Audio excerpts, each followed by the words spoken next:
Yan na po. May panalo na. Yan ang panalo. Oh, baby, baby, baby. Kailangan na tulo. Sabihin lang. Ayun, wala pa. Wala. Malapit yan. Wala siya. Di pa nahuko yun.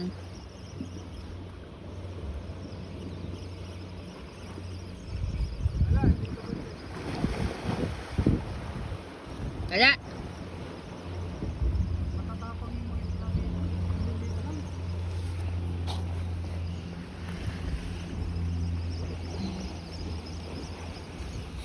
Nawala, lab. Ayun, ayan o. Meron, meron.